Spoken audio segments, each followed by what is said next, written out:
अभी जैसे circular debt के हवाले से जो नंबर आए हैं वो बहुत ज़्यादा ख़तरनाक हैं, और इस हद तक आपका सर्कुलर डेट बढ़ चुका है कि अब आपको लगता है कि कोई नई हुकूमत आएगी उसके लिए भी इशू रिजॉल्व करना तकरीबन नामुमकिन होगा। ये मामला कैसे देखते हैं डॉक्टर साहब? मैं चाहूँगा ज़रा इस पर तज्जिया कीजिए। जी जी, बहुत शुक्रिया यासिर। असल में हमें, मेरा ख्याल है कि सारी चीज़ें हुक्मरानों के ऊपर नहीं डालनी चाहिए। जी। हमें खुद भी अपना जो है वो जायजा लेना चाहिए हम्म।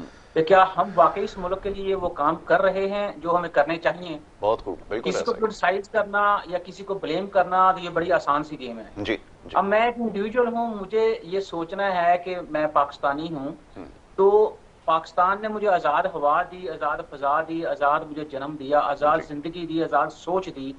तो मैं अपने इस मुल्क के लिए क्या कर रहा हूँ? बिल्कुल ठीक है। तो जब ये सोच इंडिविजुअल लेवल पे पंप होगी तो मेरे ख्याल में चीज़ें आपको ठीक होती हुई नज़र आएँगी। हम्म। जहाँ तक दूसरी बात है, आप जो मुआशी इशारिये हैं, आप पॉलिटिक्स की बात कर रहे हैं। अब मैंने आज से 2 साल पहले ये बात कही थी एक टीवी प्रोग्राम के अंदर कि हमें, जो हमारे खासकर लीडरान हैं, उनको ये समझना होगा कि politics is economics and economics is politics. जी। अब आप देखें जो आपके आज के हालात हैं, क्या मेरे इस सेंटेंस के गिर्द घूमते हुए नजर नहीं आपको आ रहे? हम्म। बिल्कुल ऐसे ही है। अच्छा, जहां तक बात मेरे मोहतरम कर रहे थे कर्ज की, वो बिल्कुल सही कह रहे हैं कि हम तो जब जाते हैं किसी मुल्क के पास तो हम तो कर्जा ऐसे मांगते हैं हम्म। जैसे हमारा हक है, या उन्होंने हमसे कर्जा लिया तो वो हमें वापस करना बहुत चाहिए। खूब, बिल्कुल ऐसे ही। हम इस तरह बैठे हो। बिल्कुल। दूसरी बात जो है, जो प्रोटोकॉल की बात, मेरे ख्याल में वो हम खत्म नहीं कर सकते। वजह ये है, हम्म। आप मुगलिया दौर से आए, जो शाहाना अंदाज था, जी। तो प्रोटोकॉल जो है वो मेरे ख्याल में हमारे जीन्स के अंदर शामिल है। हम्म। बिल्कुल ऐसा तो ही। हम खुश होते हैं वो जो अनप्रोडक्टिव एक्सपेंडिचर्स हैं वो हम्म। करके, और बताते भी हैं कि जी, मतलब प्रोटोकॉल जो उसको शायद पता नहीं, हमने वो स्टेटस सिंबल बना लिया जी। है। ये लोग मुख्तलिफ मुल्कों के दौरे करते हैं, मुख्तलिफ मुल्कों में जाते हैं, उन लोगों वफूद से मिलते भी हैं। तो मेरे ख्याल में इनको उनको देख हम्म। लेना चाहिए। हमारे प्राइम मिनिस्टर साहब जो है, या हमारे जो बड़े हम्म। हुक्मरान हैं, वो जब 12-12, 14-14 गाड़ियां होती हैं, गार्ड्स होते हैं, जारी बात है, और बहुत सारी चीजें। लेकिन यहाँ आप देखें, सिंपल एक प्राइम मिनिस्टर जो है साइकिल के ऊपर वो अपने ऑफिस आ रहा है, तो उसको कोई इस चीज की फिक्र नहीं है कि मेरे इर्द गिर्द हम्म। गार्ड्स हैं या नहीं है। बिल्कुल। वजह यह है कि सबसे पहले आपको वो एनवायरनमेंट क्रिएट करना चाहिए हम्म। जिससे जो आपके जहनों में वो इनसिक्योरिटी की सेंस है वो खत्म हो। बिल्कुल तो ठीक है। इसका मतलब ये है कि पहले एनवायरनमेंट जो है आप आवाम को प्रोड्यूस करें, हम्म। प्रोवाइड करें, ताकि वो आपके जहन में जो किसी किस्म का खलल है कि अगर मैं अकेला निकलूंगा तो हम्म। मेरे ऊपर कहीं से कोई हमला हो जाएगा या जी। मेरे को गोली चल जाएगी, तो उसके लिए जरूरी है कि सबसे पहले लोगों को प्रोटेक्ट किया जाए। जहां तक मुआशी इशारियों की जरूरत है, मुझे बताइए कि एफएटीएफ का जो झगड़ा था, हम्म। कितने हम परेशान थे जी। कि किसी वक्त मुल्क जो है उसके ऊपर वो ब्लैक लिस्ट में चला जाएगा, लेकिन फिर हमने फैसला किया हम्म। कि हमने ब्लैक लिस्ट से ग्रे लिस्ट में आना है। उसके बाद हम देखें, हम व्हाइट लिस्ट के अंदर भी आ गए। हम्म। तो जब हम काम करना सोचेंगे या हमें फिक्र पड़ेगी कि इसके बगैर हमारा गुजारा नहीं है, तो देखे काम हम सोचते भी हैं और दुनिया को हम करके दिखाते भी हैं। बिल्कुल क्योंकि बिल्कुल। मैं ये समझता हूँ कि शायद अभी तक हमारे पास वो सोच जो है परमानेंट पॉलिसी की, जिसकी हम बात कर रहे हैं पिछले, हम्म। मतलब कि आपने भी कई दफा हमने मिलकर प्रोग्राम के अंदर डिस्कस किया है जी। कि जब तक लॉन्ग टर्म पॉलिसीज हम अडॉप्ट नहीं करेंगे, मेरा ख्याल है कि ये चीजें ढाकिज्म के ऊपर चलती रहेंगी।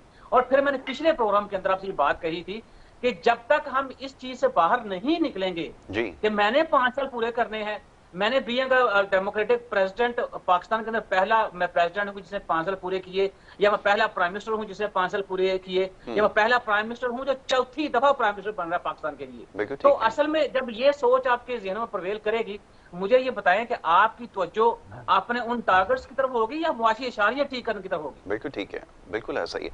डॉक्टर साहब, ये फरमाइएगा कि ये जितने भी लोग हैं जो तजर्बेकार समझे जाते हैं सियासत के मैदान में, और वो हर जमात में वो लोग शामिल हैं, लेकिन इनसे बुरी तरह नाकामी हुई है, और शायद ख्याल ये है कि लोगों का एतबार जो है वो इस सिस्टम से उठ चुका है।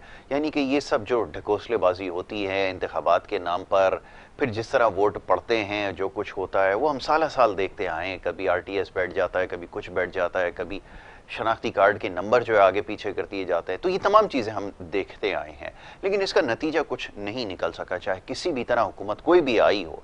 अब सवाल ये है कि अगर ये वही लोग हैं और अगर नए चेहरे और अच्छी सोच रखने वाले, मुस्बत सोच रखने वाले लोग आगे नहीं आएंगे, वो क़यादत नहीं आएगी, तो फिर लोग कैसे उम्मीद रखें कि मामला हल हो जाएंगे या बेहतरी की तरफ जाएंगे?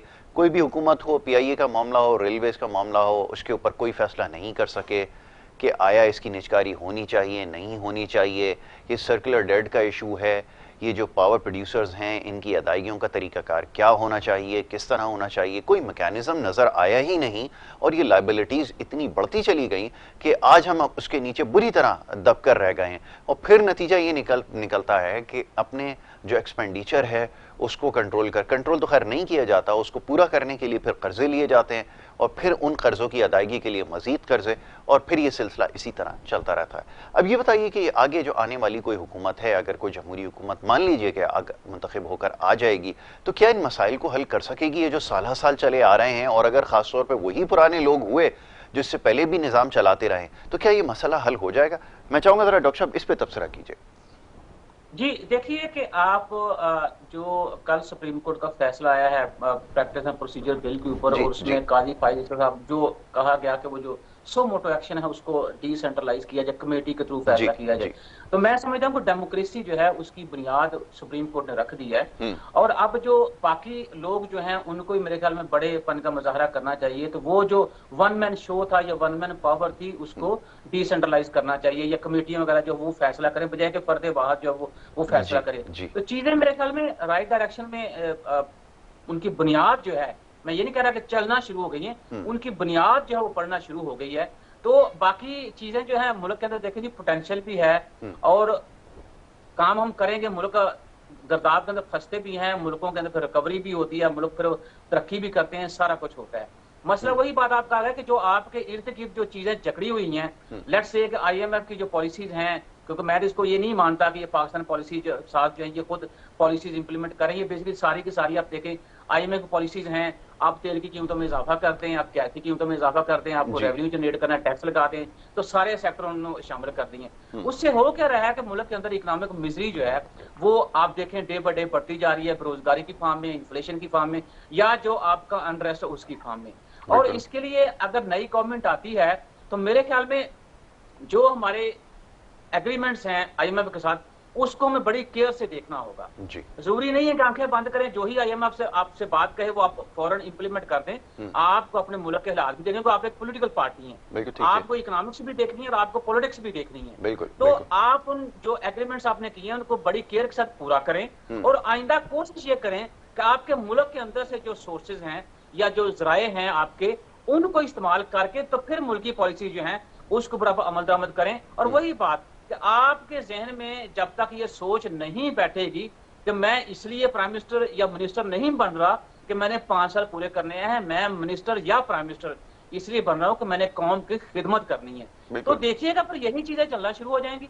अभी तो आप देखें जितने शोज हो रहे हैं, जितने अखबारात के ऊपर खबरें छप रही हैं, उसमें यही बात हो रही है। जी नवाज शरीफ आएंगे वो दूध की नहरें बहाना शुरू कर देंगे, जी जरदारी साहब आएंगे वो हर गांव के अंदर जो दूध के पंप लगाना शुरू कर देंगे, जी इमरान खान साहब आएंगे वो नहरें भी लगाएंगे, वो दूध के पंप भी लगाएंगे, और हर घर के अंदर दूध का नलका भी लगाएंगे। अभी तो बातें सिर्फ चल रही हैं जी। और आप इसमें एक और बात देखें, मुझे ये बताइए क्या PTI जो है उसने अगले 5 साल का एजेंडा आपको डिस्कस किया है? किसी के पास नहीं, किसी के पास। मुस्लिम लीग नून ने कोई इकोनॉमिक एजेंडा डिस्कस किया है? किसी के पास नहीं है। क्या पीपल्स पार्टी ने कोई इस तरह का आपको मवाद दिया है कि ठीक है अगर आने वाले 5 साल हमारे हैं तो हमारे पास ये तरीके हैं जिससे मुल्की मसाइल का सलूशन निकालेंगे? डॉक्टर साहब क़त्ता कलामी की माजरत, डॉक्टर साहब एक चीज का और इजाफा करूंगा, मैं बड़ा हैरान हूं इस चीज पर, आप इसकी बेहतर तशरीह कर सकते हैं। ये अभी मैं देख रहा था गुज़िश्ता रोज़ एक तकरीर हो रही थी सियासी, और किसी फर्द वाहिद के बारे में बात हो रही थी, तो उसकी कामयाबियां गिनवाई जा रही थी। अब आज भी आप यकीन कीजिए कि वही नारे और वही लफाजी हो रही है जो 90 की दिहाई में या 80 के आखिर में जब ये इस्तेमाल होते थे, जब पॉलिटिकल कैंपेन चली थी, तो आज भी उन्हीं नारों का इस्तेमाल किया जा रहा है। यानी कि इनको भी अंदाजा है कि हम लोग अभी तक वहीं पड़े हुए हैं जहां पर हम थे, छोड़कर ये हमें गए थे। तो इसका मतलब है कि हम तो ज़हनी तौर पर इस हद तक पसमानदा हैं कि उन्हीं नारों का सहारा लेते हुए उन्हीं पे वोट दे रहे हैं। जरा इसके बारे में तो बताइए। उसकी वजह असर एक ये है, अगर आपको याद हो तो हमने एक प्रोग्राम किया था एजुकेशन के ऊपर, जिसके अंदर मैंने आपसे बात कही थी कि हमारे मुल्क के अंदर फ्रॉम बॉटम टू टॉप कोई बंदा नहीं पढ़ रहा। जी। कोई बंदा तैयारी करके नहीं आता, बिल्कुल कोई बंदा अपडेट होके नहीं आता। जब देखें वो चाहे आपका आपका पीएन हो, वो चाहे आपका प्रिंसिपल हो, वो चाहे आपका प्रोफेसर हो, वो चाहे आपका प्राइम मिनिस्टर हो, वो चाहे आपका चीफ जस्टिस ऑफ पाकिस्तान हो, तो जब तक चीजें आप पढ़ेंगे नहीं, अपने आप को दुनिया के साथ अलाइन नहीं करेंगे, तो जो आपके लोग हैं, जो आपकी जो अवाम है, अच्छी बात, उसकी सोच को आप रोशन ख्याली तरफ कैसे लेके आएंगे? बिल्कुल तो क्योंकि हम भी वो हमारा जो नॉलेज है वो अपसलीट है, ठीक है। आगे जो हमारे लोग हैं, हाँ, वो फेसबुक के ऊपर, ट्विटर के ऊपर या इंस्टाग्राम के ऊपर या टिकटॉक के ऊपर तो बड़े सरगर्म है, बिल्कुल बड़ी तेजी का, लेकिन क्योंकि ये भी सोशल मीडिया जो है आप देखें ये नेगेटिविटी फैलाता है, और दूसरा जो रियल टर्म में बुक जो है या किताब जिसे हम कहते हैं, उसके साथ मेरे ख्याल में हमारा साथ नहीं है, जिसकी वजह से 2023 के अंदर भी हम 1990 के नारे जो हैं वो उनको बेचने की कोशिश कर रहे हैं, और बड़ी मजे की बात है कि आपके नारे बिक भी रहे हैं जी।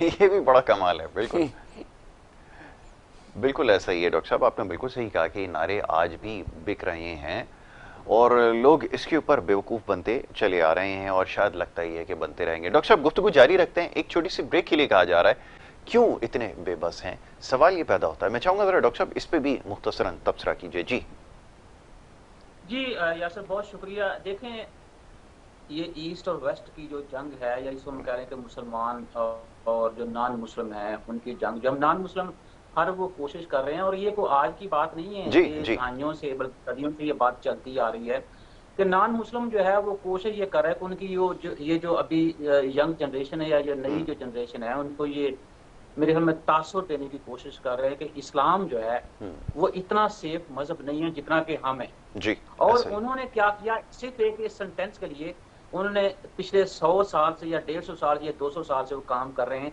और देखें जितना लंबा उन्होंने प्लान किया और उसके मुताबिक 1 बाय 1 करके कंट्रीज को उन्होंने अपने जेरे साया किया, और आज आप देखें जो सिचुएशन चल रही है, और मेरे ख्याल में वो किसी हद तक कामयाब इस बात के अंदर हो गए हैं अपनी जनरेशन को कन्विंस करने में कि वाकई इस्लाम जो है वो इतना सेफ मजहब नहीं है जितना कि उसके अलावा बाकी मज़ाहब है, ठीक है। और उसमें आप देखें कि आपकी गल्फ कंट्री जो है वो इसके ऊपर खामोश है, बल्कि उसमें तो कुछ ममालिक जो हैं वो ऑफिशियली जनवरी के अंदर ये अनाउंस करने वाले थे कि हम इनके साथ सफारती ताल्लुकात जो हैं या हम इनको एज ए कंट्री तस्लीम कर लेंगे। लेकिन अब हुआ ये कि ये जो कि ये मामला हो गया है, अब इसके बड़े दूरअस नताइज जो हैं वो आप देखिएगा आपको मिलेंगे। और आप मत समझें कि ये जंग जो है इसराइल की और फलस्तीन की जो है, या फलस्तीन ने इसराइल ने जो फलस्तीन के ऊपर हमला किया है वो सिर्फ और सिर्फ इन दो मुल्कों के दरमियान रहेगा। ये आपको पाकिस्तान के बॉर्डर तक इसकी जो है वो कह लें कि इसके असरात नजर आएंगे। और इसमें भी कोई शक वाली बात नहीं है कि वाकई जो बेबसी की तस्वीर हम बने हुए हैं, मुसलमान देखें दुनिया में जहां जहां हैं वो मुजालम सहते आ रहे हैं, और शायद पता नहीं आने वाले कितने सालों तक मुजालम सहेंगे। वजह ये है यासर कि देखिए सारी चीजें आपकी लिंक करती हैं इकोनॉमिक्स के साथ। बिल्कुल ठीक है, बिल्कुल ठीक है। आपकी जो इकोनॉमिक पोजीशन है उसके साथ, बजाय इसके कि हम अपनी इकोनॉमिक पोजीशन को तेल की कीमतें कम करने में, ज्यादा करने में सर्व करें, तो हम वही जो हमारी पोजीशन है उसको हम अच्छे तरीके से या स्ट्रेटेजिक तरीके से हम इस्तेमाल क्यों नहीं करते। जैसे मैं कतर का बयान पढ़ रहा था कि उनका अमीर ने ये कहा कि अगर ये इसका कुछ खालिस ना निकाला गया ये फलस्तीन और इजराइल की जंग का है, तो फिर मैं पूरी दुनिया को गैस देना बंद कर दूंगा। तो मेरे ख्याल में इस तरह के ऐलानात जो हैं वही काफी हैं, क्योंकि इन मुल्कों की जो डिपेंडेंसी है वो तो देखें हर सूरत जो है वो मुस्लिम मालिक के ऊपर या तेल एक्सपोर्ट करने वाले मालिक जो है। अब रशिया ने जो है उसने वो भी बैकआउट हो गया है। इस तरह कल मैं देख रहा था आयरलैंड जो है उसके प्रेसिडेंट जो है उन्होंने भी ये बात की है कि जब आप एक पूरे का पूरा गांव बंद कर देंगे, उसकी सप्लाई बंद कर देंगे, खुराक बंद कर देंगे, बच्चों का दूध बंद कर देंगे, तो मुझे ये बताइए वो गांव वाले जो हैं वो क्या करेंगे आपके साथ। तो बेसिकली स्टोरी जो है वो हमास ने जो हमला किया है वो देखें आप पूरा नक्शा जो वर्ल्ड का, तो उसके अंदर आपको नजर आ जाए कि हर तरफ से लॉक किया हुआ गजा पट्टी को। तो बड़े फ्रस्ट्रेशन अंदर जो पकती है तो फिर यही सूरत होती है। लेकिन मेरे ख्याल में इसको अंदर जो मुस्लिम कंट्री था तो OIC जो है उसको एक मौसर किरदार अदा करना चाहिए। बाकी भी जो मुसलमान मालिक हैं बजाय के बयानबाजी या उनके वजारत खारजा के जो तर्जमान जो सिर्फ सिंपल वो बयान दे दें, मेरे ख्याल में मौसर किस्म की आवाज उठाएंगे तो सारा कुछ ठीक होगा। लेकिन जितना मुझे नजर आ रहा है वो जो नॉन मुस्लिम कुफ्ते हैं वो अपना जो मिशन मैंने आपको बताया कभी जनरेशन को कन्विंस करने में उसमें बड़ी कामयाब है, और उन्होंने बड़ी कामयाबी से मुसलमान मुल्कों को अपने जेरे साया किया है। किसी ने कर्जा ले लिया बहुत ज्यादा, किसी को वैसे मखलूज कर दिया, तो इसके असर जो बहरहाल बड़े आएंगे। बिल्कुल ठीक है। डॉक्टर साहब, आपने सही कहा कि ये मुख्तलिफ तरीकों से हम फंसे हुए हैं, और एक सी बड़ी वजह यही समझ में आती है क्योंकि माशी तौर पर इस हद तक हम कमज़ोर हो चुके हैं कि दुनिया की कमज़ोर तरीन मईशतों में अब हमारा शुमार होता है। और इसकी वजह यही है कि ना हमारे पास कोई हिकमत अमली थी, ना कोई पॉलिसी हम बना सके, ना इसमें कामयाब हो सके। और हमारी जितनी भी सियासत और जितने भी हुक्मरानी का जो महवर व मरकज़ था वो सिर्फ तबादले तकर्रियों तक ही महदूद था, एक्सटेंशन तक कि किसको कितनी एक्सटेंशन देनी है, किसको नहीं देनी, किसको बरकरार रखना है नहीं रखना। शायद इससे ही हम ज़्यादा आगे नहीं बढ़ सके। और जब सोच आपकी वसी ना हो, महदूद सोच हो, तो फिर नतीजा यही निकलता है कि जिसका आज हम सब शिकार हैं। ताहाल ये अभी फैसला होना है कि अब कौन आएगा, 5 साल पूरे होंगे या नहीं होंगे। और बड़ी हैरान कुन बात यह है डॉक्टर साहब कि किसी भी सियासी जमात के पास, जैसा भी आपने कुछ देर पहले निशानदेही की, कि मसाइल का हल नहीं है, कोई यूनिफॉर्म पॉलिसी के ऊपर बात नहीं हो रही कि जो चारों सूबों को या 4.5 सूबे जितने भी हैं उन सबको इंटैक्ट कैसे रखेंगे, कि म्यूचुअल अंडरस्टैंडिंग कैसे क्रिएट करेंगे, इनके दरमियान हार्मनी कैसे लेकर आएंगे। क्योंकि एक तो ये भी बहुत बड़ा इस वक्त मसला है कि तमाम सूबों के दरमियान हार्मनी भी नहीं है। मैं भी यही सुनना चाहता हूँ ना कि जी आ जी गया जी, आ गया इमरान खान, आ गया जी, नवाज शरीफ के नारे वजन दे जी, जी मतलब कि मैं भी तो ये नहीं चाहता कि कोई जमात जो है जी वो इकनॉमिक एजेंडा पेश करे, उसके मुताबिक मैं वोट दूं। तो बिल्कुल इसमें ऐसा ही है। अवाम का भी कसूर है। बिल्कुल बिल्कुल डॉक्टर साहब, आपने सही कहा कि लोग भी नहीं चाहते और वो सवाल भी नहीं करते कि आपके पास प्लान है क्या। अच्छा, बड़ी अजीब बात है कि जब हम अपना मवाजना वैसे तो बड़े ममालिक के साथ करते हैं, और वहाँ पर जब इंतखाबी तहरीक चलती हैं तो लोग सवाल करते हैं। अगर कोई शख्स ये ऐलान करता है कि मैं इस फलाना मसले को या कोई हेल्थ पॉलिसी लाऊंगा या एजुकेशन पॉलिसी लाऊंगा, तो उनसे पूछा जाता है, मुबाहिसे होते हैं। लेकिन हमारे यहाँ तो शायद वो कल्चर नहीं है। डॉक्टर साहब, अब लास्टली मैं चाहूँगा थोड़ा सा इस पर भी तबसरा कीजिए कि ये जो अब पॉलिसी तो बहुत बात की बात है, लेकिन ये क्या इसी तरह मखलूत हुकूमतें बनती रहेंगी? क्या कोई वाज़ह अक्सरियत के साथ हो सकेगा? क्योंकि जितनी जमातें यहाँ पर बन चुकी हैं, अब महसूस ये हो रहा है कि वोट डालने वाले कम है और सियासी जमातें ज्यादा हैं। तो ऐसी जब सूरत हाल होगी तो उसका नतीजा क्या निकलेगा, ये जरा फरमाइए। जी, ये सुप्रीम कोर्ट के फैसले के बाद अब चीजें देखिएगा चेंज होती हुई नजर आपको आएंगी। जैसे चीफ जस्टिस ऑफ पाकिस्तान ने कहा जी ठीक है, मेरी जो 100 वोटों की पावर थी वो कमेटी को देता हूँ, कमेटी फैसला, committee relates to supreme court, वो अब फर्दे बहाद को रिलेट नहीं करेगी। इसी तरह जमातों के अंदर ही मेरे ख्याल में अब ये चीजें वो होना शुरू होंगी, क्योंकि जमातों के अंदर कमेटियां बनेगी, कमेटियां फैसला करेंगी, मतलब कि जमात फैसला करेगी ना, जमात के अंदर जो फर्दे बहाद है वो फैसला करेगा। और अब आने वाले दिनों में देखिएगा ये पार्टियों के अंदर, ये पार्टियों में भी छांटी होगी, पार्टियों में भी छांटी, पार्टियों के अंदर भी छांटी होगी। तो चीजें जो है मेरे ख्याल में, और डेमोक्रेसी जो ट्रू सेंस में है उसकी तरफ बढ़ेगी। और ये अब लोग जो है, मेरा कुछ पॉलिटिशियन के साथ जो है वो कभी कभार गुफ्तगू होती है, तो अब वो भी कंसर्न है कि बजाय कि हम ये वही नवाज शरीफ नारे वजन दे या आ गया इमरान खान आ गया, उससे हटके जो है वो हमें सोचना होगा। तो चीजें जो है वो कह लें कि अंदर जो है वो डेवलप हो रही हैं। और जारी बात है, आपको पता है ये प्रोसेस होता है, और प्रोसेस जब भी कभी मैच्योर होता है तो अपनी मैच्योरिटी में वो टाइम लेता है। तो ग्रेजुअली मेरे ख्याल में चीजें जब वो कह लें इसको आसानी की तरफ और सोल्यूशन फाइंडिंग जो माहौल है वो पाकिस्तान में मैं आने वाले वक्त में देख रहा। बिल्कुल ठीक है डॉक्टर।